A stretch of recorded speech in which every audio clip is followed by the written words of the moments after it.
सबसे ज़्यादा और कह सकते हैं इमीडिएट ज़रूरत जो महसूस की जा रही है वह कंजम्पशन को कैसे बढ़ाया जाए, और इसका एक उपाय जो आपने सुझाया वो था इनकम टैक्स में रिडक्शन करना, पर्सनल इनकम टैक्स में। और आपने बखूबी आंकड़ों के आधार पर बताया भी कि कॉरपोरेट टैक्स और इंडिविजुअल इनकम टैक्स में फासला कितना ज़्यादा है, और यहाँ तक कि अलग अलग इंडस्ट्री चैम्बर ने भी जब वित्त मंत्री के साथ बैठक की थी तो इसे फासले को कम करने की बात कही गई। और जाहिर तौर पे जब इनकम टैक्स घटाएंगे तो लोगों के हाथ में पैसा आएगा, पैसा आएगा तो खर्च करेंगे तो पूरा इन्वेस्टमेंट साइकिल या फिर ग्रोथ साइकिल पूरा आगे फिर से पटरी पर आना शुरू हो जाएगा। हमारे साथ अश्विनी महाजन जी हैं, डॉक्टर अश्विनी महाजन। अश्विनी जी, ये इनकम टैक्स में कटौती करना ये हर बजट से पहले हर एक शख्स की ख्वाहिश होती है कि काश इनकम टैक्स घटा दिया जाए। सरकार करती भी है, लेकिन जब करती है तो आलोचना ये की जाती है कि बड़ा ही ब्यूरोक्रेटिक अंदाज में किया गया, बहुत ही कंजूसी के साथ किया गया, बहुत ही कम किया गया। तो इस बार क्या अपेक्षा की जाए कि शायद दिल खोल करके सरकार इस तरफ कदम उठाएगी? देखिए, कुल मिलाकर के ये सारा बजट के मैथ्स पर निर्भर करेगा। हम लंबे समय से जो फिस्कल कंसोलिडेशन की तरफ आगे बढ़े, फिस्कल डिसिप्लिन की बात हो रही थी, फिस्कल डेफिसिट को कम करने की बात हो रही थी, क्योंकि वो महंगाई से जुड़ा हुआ है। लेकिन अभी कुछ अर्थशास्त्रियों के बीच में यह मत बन रहा है कि जरूरी नहीं है कि हम उसी अंदाज में उसको कम करने की तरफ आगे बढ़ें, यानी सरकार को ज़्यादा रिसोर्सेज की ज़रूरत है। यहाँ पर जो इनकम टैक्स की रेट को कम करने की बात है वो मुझे लगता है कि सरकार के ध्यान में होता ही है, क्योंकि ये लोकप्रिय कदम है और सरकार लोकप्रिय निर्णय लेने की तरफ जाती ही है। लेकिन इसके साथ ही साथ ये भी जरूरी होता है कि जो बॉटम ऑफ द पिरामिड, जो निचले स्तर पर जो लोग हैं, उनके जीवन स्तर में कैसे सुधार आए, उसके लिए रिसोर्सेज की ज़रूरत होती है।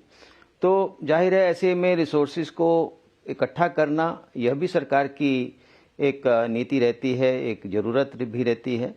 और अब आप देखिए कि पिछले कुछ सालों में लगभग 4 करोड़ घर बनाए गए। अभी धारावी की बात हो रही थी, कल दिल्ली में एक स्लम के लिए के ऊपर जहां झुग्गी, जहां वहां मकान की बात हो रही है, प्रधानमंत्री उसका शायद उद्घाटन करने वाले। तो ऐसे में इस प्रकार के जो जन कल्याणकारी कदम हैं, हम बहुत लंबे समय से सुन रहे थे कि लोग कच्चे घरों में रहते हैं, लेकिन अब वो उनके लिए पक्के घर बन रहे हैं, झुग्गियों के स्थान पर पक्के मकान बनाए जा रहे हैं। उसी प्रकार से आयुष्मान भारत योजना हो या बिजली हो, पानी हो, यह भी बहुत ज़रूरी है। यानी रोटी कपड़ा तो मिल गया, मकान भी उतना ही ज़रूरी है जैसा अभी बात आई।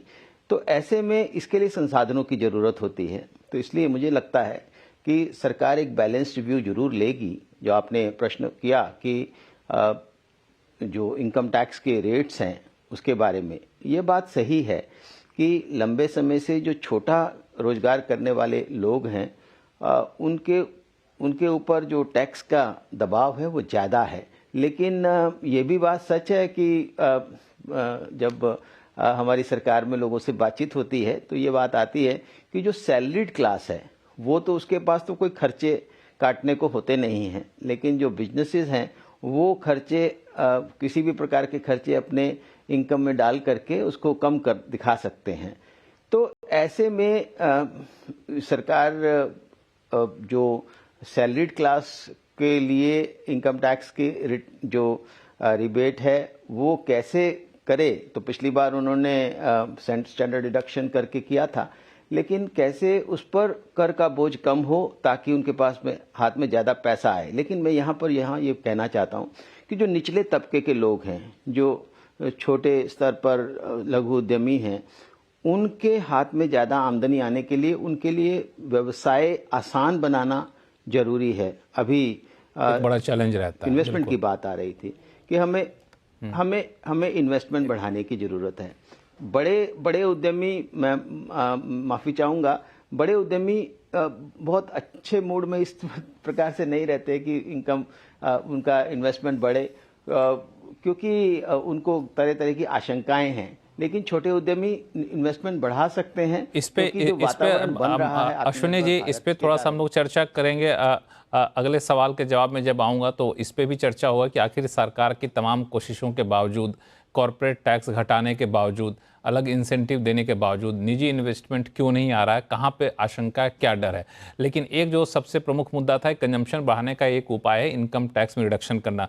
सुनील सुब्रमण्यम साहब, एक दलील ये भी दी जाती है कि आप थोड़ा सा रिलैक्स करिए फिस्कल डिसिप्लिन को। अगर इनकम टैक्स के में छूट आपको ज़्यादा देनी हो, थोड़ा सा खर्च आपको ज़्यादा करना पड़े, तो जो 4.5% का लक्ष्मण रेखा आपने बांध रखा है नेक्स्ट फाइनेंशियल ईयर के फिस्कल डेफिसिट का टारगेट, अगर 4.5 नहीं 4.6 भी आ जाए तो चलेगा। ये कई एक राय निकल कर सामने आ रही है इन दोनों बजट से पहले।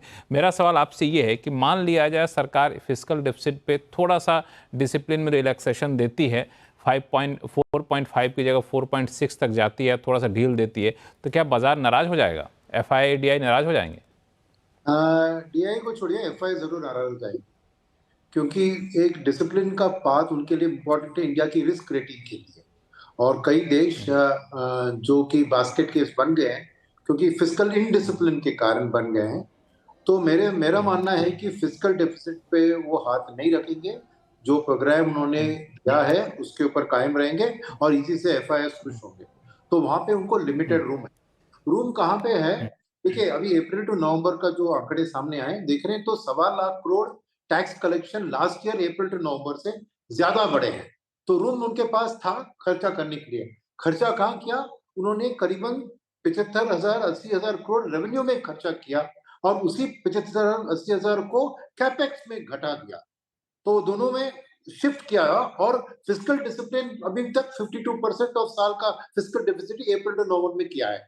यानी फाइनेंस मिनिस्ट्री की सोच क्लियर है कि हम फिस्कल डिसिप्लिन को मेंटेन करेंगे और जो भी अगर कंजम्पशन को बढ़ाना है तो कैपेक्स को घटा कर ही करेंगे। तो इसीलिए इस साल वो कैपेक्स के नंबर जो पहले 11 लाख करोड़ किया था, मैं नहीं मानता हूं कि इस साल रियल एस्टिमेट, रिवाइज एस्टिमेट जो कहते हैं उसमें वो आएगा और उससे वो शायद ग्रोथ पेश करेगी। मगर फिस्कल डेफिसिट एक लक्ष्मण रेखा है जिसको वो पार नहीं करेगी क्योंकि एफआईएस नाराज हो जाएंगे। तो ये बात मन में रखना चाहिए और डीआईएस शायद मांगेंगे कि फिस्कल डेफिसिट को लूज करो। पर प्रॉब्लम क्या है देश में? अब गवर्नमेंट की कैपेक्स एक लिमिटेड तरीके तक ही देश को आगे बढ़ा सकती है।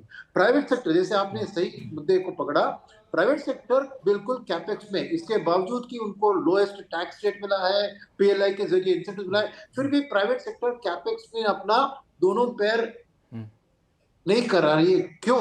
क्योंकि कैपेसिटी यूटिलाइजेशन देश में अभी भी 75-76 उस लेवल पे अटक गया है। तो कंजम्पशन को पहले एड्रेस करके कैपेसिटी में बढ़ाएंगे तभी ये इंसेंटिव्स काम आएंगे। तो मेरे ख्याल में बजट में इस बार कैपेक्स पे कम ध्यान देकर कंजम्पशन पे अगर ध्यान देंगे, क्योंकि प्रॉब्लम क्या है कंजम्पशन में, अभी भी ऑटो के आंकड़े आए, जबरदस्त दिसंबर में सेल्स हुई, क्यों? बट ये हाई एंड है।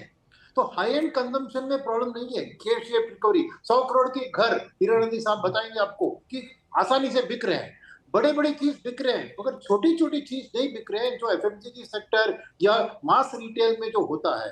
तो वहां पर कॉन्फिडेंस बूस्ट करना है। मेरे ख्याल में टैक्स रेट का कट, कितने लोग टैक्स पे करते हैं देश में, उनको राहत देने से फायदा नहीं है। हम आम जनता को कुछ ना कुछ फायदा कंजम्पशन करने के लिए करना है और वहां पे दो चीज सामने उठती है। एक, इन्फ्लेशन का असर, क्योंकि लोगों के कंज्यूमर सरप्लस इन्फ्लेशन की बढ़त के कारण वो घट रही है, तो इसलिए उनको कॉन्फिडेंस नहीं खर्चा करने का। तो पहले इन्फ्लेशन को कंट्रोल करना है, वो आरबीआई का काम भी है, पर गवर्नमेंट भी फिस्कल तरीके से इन्फ्लेशन को कंट्रोल कर सकती है, क्योंकि ये सप्लाई साइड का इन्फ्लेशन है। इंडिया में कॉस्ट पुश इन्फ्लेशन होता है, डिमांड पुल का नहीं है। हम अभी कॉस्ट बेस्ड इकोनॉमी है। तो जो भी चीज सप्लाई को ईज करने में, इन्फ्लेशन को ईज करने में करेंगे और एक आम जनता की पॉकेट में आप थोड़ा पैसा ज्यादा देंगे, तभी आपको वो कंजम्पशन में शिफ्ट होगा और एक कंज्यूमर कॉन्फिडेंस बिल्ड करना है। तो टैक्स रेट मार्केट के लिए पसंद होगा, मगर आम जनता, कितने लोग टैक्स, रूरल इंडिया में कोई एग्रीकल्चर से कोई टैक्स नहीं पे करता है। तो मेरे ख्याल में एक ब्रॉड बेस्ड कंजम्पशन रिवाइवल का स्टोरी ही आपको अल्टीमेटली प्राइवेट सेक्टर की कैपेक्स की शुरुआत करवा सकती है, क्योंकि कॉर्पोरेट को जो इंसेंटिव देना था वो दे दिया है। तो मेरे ख्याल में फिस्कल डेफिसिट को नहीं छूना है, क्योंकि एफआईआई बहुत नाराज हो जाएंगे। और सेकंड, ये कैपेक्स और कंजम्पशन का बैलेंस को मेंटेन करना ही सबसे इंपॉर्टेंट टास्क है निर्मला जी के सामने। बिल्कुल। हीरानंदानी साहब, जो अभी सुनील सुब्रमण्यम जी कह रहे थे कि जो कंजम्पशन आ भी रहा है, जो कंजम्पशन बढ़ने के आंकड़े भी दिख रहे हैं, चाहे ऑटो के हों, चाहे घर के हों, या फिर दूसरे प्रोडक्ट के हों, तो हाई एंड पे है। लो एंड पे या फिर एंट्री लेवल पे ये नहीं दिख रहा है, और आपने कई बार इस चीज़ को हाईलाइट किया भी है। तो मेरा सवाल ये है कि ये एंट्री लेवल के या फिर आपके इंडस्ट्री की भाषा में कहें तो अफोर्डेबल हाउसिंग जैसे सेगमेंट में कंजम्पशन बढ़े, डिमांड आए, इसके लिए क्या लोगों के हाथ में पैसा देना है इनकम टैक्स घटा करके, या फिर कुछ इस तरह से इंसेंटिव देना? कई लोग कह रहे हैं वाउचर स्कीम चला दीजिए, कुछ लोग कह रहे हैं कि नहीं अफोर्डेबल हाउसिंग या फिर हाउसिंग इंटरेस्ट सबवेंशन स्कीम जो था कुछ उसको फिर से लाइए। तो क्या इस तरह के सेक्टर वाइज टारगेटेड इंसेंटिव देना ज़्यादा अच्छा होगा, या फिर लोगों के हाथ में सीधे पैसे दे दें टैक्स घटा के, तो वो ज़्यादा अच्छा होगा? आप लोगों को क्या सूट करता है? लक्ष्मण जी, एक बात सबको ध्यान में रखना है। हम जब भी डिमोनेटाइजेशन किया 2016-17 में, तब हमारे पास कैश इन सर्कुलेशन होती 16 लाख करोड़। आज के तारीख में आप जो टैक्स रेट ज्यादा रखा है, इसके कारण कैश जो सर्कुलेशन में है वो 35 लाख करोड़ रुपया हो गया है। तो टैक्स रेट आप घटाएंगे तो आपका टैक्स कलेक्शन डबल होगा, कम नहीं होगा। कॉर्पोरेट टैक्स रेट कलेक्शन बढ़ गया है क्योंकि आपने टैक्स रेट कम कर दिया है। इंडिविजुअल का कलेक्शन उतना ही गौर से बढ़ जाएगा जब आप टैक्स रेट ये 37% है, उसको आप 25% कर देंगे तो आपका कलेक्शन डबल होगा, ग्रामीण विभाग से भी होगा, सब होगा। सुब्रमण्यन जी ने बताया कि ये टारगेट रेट होना चाहिए, लेकिन प्राइमरी जो कंसर्न है वो आज की तारीख में इंटरेस्ट रेट जो आरबीआई पकड़ के रखी है वो काफी डेंजरस रहा है। वहां जो अफोर्डेबल सेगमेंट में है, सुब्रमण्यन जी का बात सही है, हमें ये इसके जो सोल्यूशन इमीडिएट आप कर सकते हैं वो आप आरबीआई के द्वारा इन जो रेट्स हैं, 2 मेंबर कमीशन के अपना वो जो कमिटी है वो सुझाव दिए थे लास्ट मीटिंग में कि एटलीस्ट 50 बेसिस पॉइंट करना चाहिए। वो आप करने से इमीडिएटली आपका कंजम्पशन पैटर्न बन जाएगा। अफोर्डेबल हाउसिंग के लोग जो ईएमआई नहीं भर सकते, 2 साल पहले ब्याज जो था वो 6.5% था, आज की तारीख में वो 8.5% है। माना उनकी ईएमआई का कॉस्ट 25% बढ़ गया है, वो अफोर्डेबल हाउसिंग नहीं कर रहे हैं, और उसके कारण जो नीचे के जो ऑर्डिनरी लोग हैं उनको ये प्रॉब्लम रहा है, और उनके कारण आप ऑटोमेटिकली अन्याय कर रहे हैं। और देखिए ये लोग जो हम इंडियन इन्वेस्टर स्टॉक मार्केट में इन्वेस्ट करते हैं और हमको डिविडेंड मिलता है, तो डिविडेंड हमारे पास आता है तो हमें 37% टैक्स देना है। हम नॉन रेजिडेंट है, विलायत से कोई कंट्री से हम इन्वेस्टमेंट करते हैं तो वो लोग टैक्स 10% देते हैं। ये डिफरेंशियल आपने जो किया है उसके कारण जो सरप्लस कैश बन रहा है इंडिविजुअल के पॉकेट में वो विलायती लोगों को बन रहा है। और जो इंडियन इन्वेस्टमेंट, पहले हमारे पास डिविडेंड डिस्ट्रीब्यूशन है, टैक्स था 15% और लोगों को टैक्स फ्री था जो डिविडेंड पहुंचता है। तो जो फॉरेनर इन्वेस्ट करता है और इंडियन इन्वेस्टर है उनको एक पद पर रखते थे, इसलिए डिस्ट्रीब्यूशन अवेलेबिलिटी जो ऑर्डिनरी लोगों के पास है, जो पैसे आते हैं वो कम आते हैं। तो आप अंतर कैसे कर सकते हैं कि फॉरेनर को टैक्स कम इंडिया में कम आएगा डिविडेंड डिस्ट्रीब्यूशन के बाद, और जो इंडियन इन्वेस्टर है, मैं इन्वेस्ट करता हूं, मुझे पैसे मिल रहे हैं कॉर्पोरेट से डिविडेंड में, तो मुझे 37% हमको टैक्स भरना पड़ता है, वो डिविडेंड हमारे पास आता है। और हम फॉरेनर में ही नॉन रेजिडेंट या फॉरेनर से पैसे हम कॉर्पोरेट इन्वेस्टमेंट या कैपिटल में एक्टिवेट करें, मेरे पास डिविडेंड आए तो मुझे टैक्स है। तो ये टैक्स रेट आप जब तक कम नहीं करेंगे,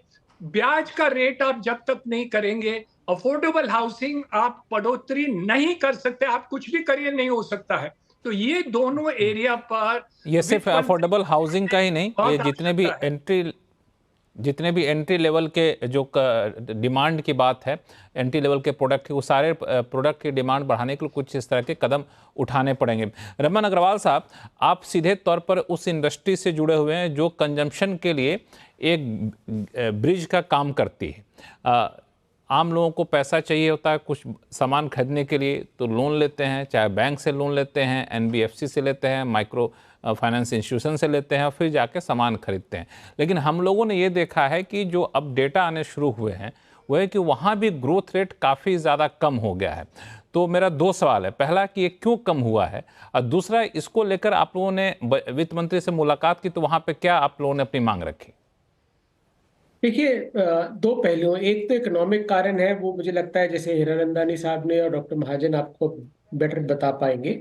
लेकिन जहां तक बात हमारे एंड से है, एक चीज मैं जरूर कहूंगा, ये आपने बात कही कि एनबीएफसी सेक्टर जो है जिस सेगमेंट ऑफ बोरोस को केटर करता है वो बिल्कुल बॉटम ऑफ द पिरामिड, छोटे जो कारोबारी है सेगमेंट जिसको हम बोलते हैं उसको करता है। अब दिक्कत ये हो गई कि एनबीएफसी सेक्टर, देखिए एनबीएफसी एक फाइनेंशियल इंटरमीडियरी है, हमारा रॉ मटेरियल भी पैसा है, हमारा फिनिश प्रोडक्ट भी पैसा है, हम पैसा बोरो करते हैं और आगे मार्केट में लेंड करते हैं। अब जो हम पैसा बोरो करते हैं, आज तक हमारा एक जो पैसा बोरो करने का एक बहुत बड़ा जरिया था बैंक।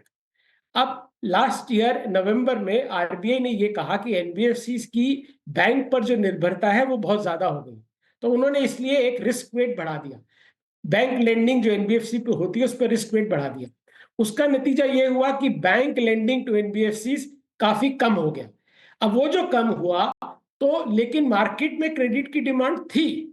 अब जो कंपनियां थी बड़ी एनबीएफसी ने, कुछ ने, अगर आप डेटा देखें, अभी अक्टूबर का डेटा आरबीआई ने रिलीज किया, बाहर से पैसा बोरो करना शुरू किया। अक्टूबर के महीने में ही एनबीएफसी ने 5.5 बिलियन डॉलर की फॉरेन बोरिंग्स की है। और डॉक्टर महाजन ने मुझे स्पेशली एक दिन फोन करके ये बात पूछी थी कि रमन जी ऐसा क्यों हो रहा है, तो ये नतीजा इसीलिए है क्योंकि डोमेस्टिकली एनबीएफसी को पैसा मिलना मुश्किल हो गया है, बैंक बोरिंग भी, लेंडिंग भी कम हो गई। तो हमने इसीलिए सरकार से ये कहा कि क्या सरकार ये सोचे कि एक डेडिकेटेड फंड बनाया जाए, जो fund MSMEs, small borrowers, small businesses और छोटे जो ग्रीन फंड जैसे इलेक्ट्रिक व्हीकल, सोलर रूफटॉप, इस तरह की फंडिंग के लिए जो यूज होने का पैसा है, वो पैसा फंड जो है सरकार सिडबी या नाबार्ड जैसी संस्था को दे और वो आगे एनबीएफसी को वो पैसा दे।